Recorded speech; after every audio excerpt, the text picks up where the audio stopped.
But before we dive in, there is something really important I want you to internalize. This first idea is critical to your success, and it's that internal mental habits, that is, the way you think, will be hard to change permanently. What I mean by that is, you will be absorbing fundamental mental thought patterns or changes to the way you think as a pilot. The methods I present will not be learned by you today or maybe for a few months, but doing so will pay huge dividends down the road. As I present each thought, idea, or skill, I'll try to provide my own perspective on why that idea is valuable for pilots. But you will not learn them just by memorizing what you see on these slides. It takes time to internalize foundational thinking, so absorb the words and graphics as they come. Try to think about how you can apply these ideas to your personal flying goals and how you might implement them in your daily habits, pre-flight checks, or in-flight routines. In order to get the most from this work, you will need to personally apply your own perspective on this information, so it actually bends your personality permanently. Once you internalize these new mental processes and adapt them to your personality and your own approach to flying, you will greatly benefit from the results. It's up to you to determine to what extent you wish to apply airmanship deliberately, and it will only become effective at some point in the future. So for now, simply try to acknowledge what you see and hear. You might just have a light bulb moment where it becomes so obvious and clear you'll shake your head and laugh. But implementation of these changes will come later. And that's good, because truly good airmanship comes from continuous growth and experiences developing your own daily decisions and rituals around flying.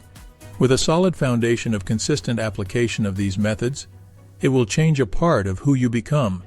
This course is designed to give you the best shot at differentiating your flying and mission effectiveness without the trauma of near misses, accidents, or injury. Deliberate airmanship is an intentional change to your attitude. It's a mindset that will avoid physical injury and lost or destroyed drones, as well as damaged property and lawsuits, or simply just a blow to your ego. So keep an open mind as you try to bend it, slowly. With this attitude, you can shorten that time from years to a few weeks or months. And with every mission you fly, this is Pioneer test pilot and Apollo astronaut Frank Borman.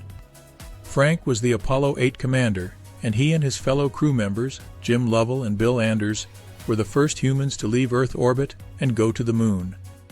Now I know what you're thinking. What about Neil Armstrong, Buzz Aldrin, and that other guy? Yes, they landed on the moon. But that was the next year. No, Frank and his crew didn't land, but they spent Christmas together in 1968 orbiting the moon. And that was the year before Neil's crew got there. And Frank had a profound message for all pilots. He is often quoted as saying, "A superior pilot is one who uses his superior judgment to avoid situations that might require the use of his superior skills." The Deliberate Airmanship program is not as much about drone flying skills and knowledge of advanced sensors or airspace rules and regulations. You can learn that from any of the good flight schools that are out there. It's more about judgment, self-assessment, risk management, and developing exceptional mission planning discipline. By understanding and applying deliberate airmanship, you can deliberately mold yourself into a seasoned pilot in command, with superior judgment whatever you fly, without having to go through all that seasoning. Yes, the Deliberate Airmanship program may also help you develop better flying proficiency and knowledge. But there's an important mental shift to understand. It's about a transformative mindset, self-reflection, people skills, and leadership that will help you develop exceptional judgment in all aspects of flight discipline. So let's briefly review the main components of the course. Here's what we're going to talk about. You've already had the background of how and why this course came to be, and what kind of professional mentors you'll be learning from. So first, we'll define and analyze the full meaning of airmanship and review how new pilots should think and behave.